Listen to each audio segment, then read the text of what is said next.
Hello, I'm Susan with Makers of Care. Thank you for joining us today.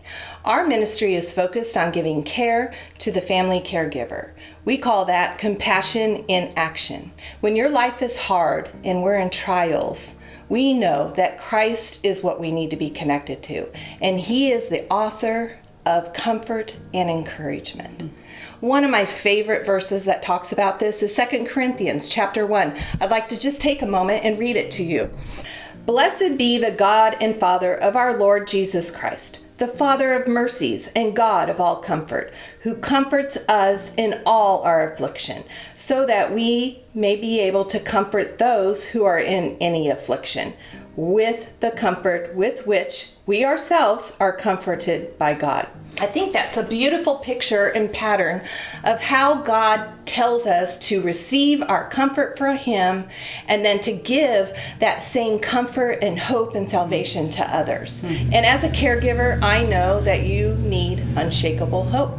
And so I thought the best way to bring that to you all today in this short video is just to introduce you to someone, Linda, who is a caregiver, and she's here just to tell her story. So welcome, Linda. Welcome. Thank you for being I'm here. I'm so excited. Linda, you are a devoted caregiver to your husband, Randy. Yes. Can you just tell us a little bit about your story? Yes. Okay. My husband and I were married 42 years ago. Wow. We immediately went into full-time ministry where he took his gift of songwriting and took his songs into churches and did concerts all over the country. He recorded 8 albums, and Wow. our life was so good. And then 10 years ago, he was let go as the worship pastor at our church because something was terribly wrong.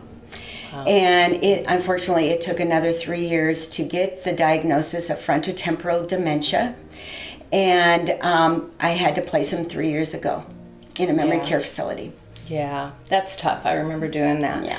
So, like many other caregivers, I'm sure that you looked for some kind of support when his diagnosis came. Yeah. And just tell us a little bit about your experience with support groups, maybe some of the things that stood out to you. Yes, I immediately got involved in a support group specific to frontotemporal dementia. Mm-hmm.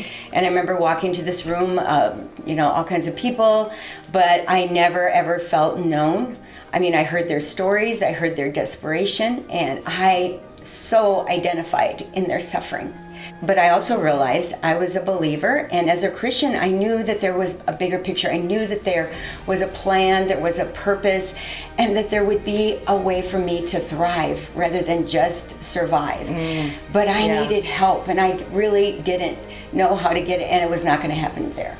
Yeah, those are really common, I think, observations. Yeah. I certainly shared in those when I attended other support groups, and when that missing component of the author of comfort is not part of it, it's really hard. So, what do you think it was that you needed the most at that time? I needed a truth teller. I needed somebody that understood my pain, my suffering. Yeah. I needed somebody that also understood the goodness and the comfort and the faithfulness of God. And I needed that person to be able to listen, to share in my suffering. And then God brought you into my life. And oh my gosh, you became that safe person for me to process my faith journey, to share my fear of the future. Mm-hmm. And that comfort and encouragement, so let's talk a little bit about that. What was it that brought you comfort and encouragement? I have found purpose, a Christ-centered purpose. I realize God is not done with me yet. I mean, I am now able to comfort others, other caregivers, and be a part of their lives. Just as Paul talked about in 2 Corinthians, I understand that unshakable hope. Yeah. I mean, you're still actively, caring for your husband, Randy, and I'm just curious, do you feel like our ministry has supported you to the point where you've kind of shifted from that weary and fragile into a strong and faithful caregiver? Yes, I have. Because, I was being the victim.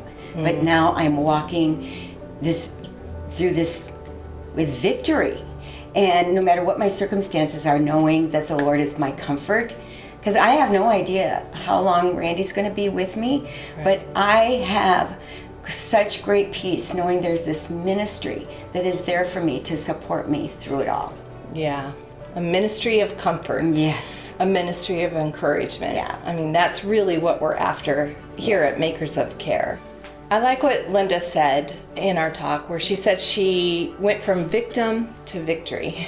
And that's what we're after. So there's probably some caregivers listening to this that are really in a place of weariness, in a place of fragility, feeling far away from God. We would love for you to reach out to us. And you can do that by looking at our website, makersofcare.com. And there's a place, a little orange button you can click on that says Connect to Help. The other thing that I want to talk to, or the other people I want to talk to, are those of you, family and friends, who know of somebody who may need this. So if you know someone like that, please encourage them to reach out to us and to join us and to go to our website. And just also want to mention that our ministry survives on the prayers and the financial donations of others. So we want to be able to offer our services for free to those hurting caregivers. And in order to do that, we need partners. So if you're moved to give to us, please just visit our website for the donation page. Thank you so much for joining us today for this video. And as always, here at Makers of Care, we see you, we hear you, and we care. God bless.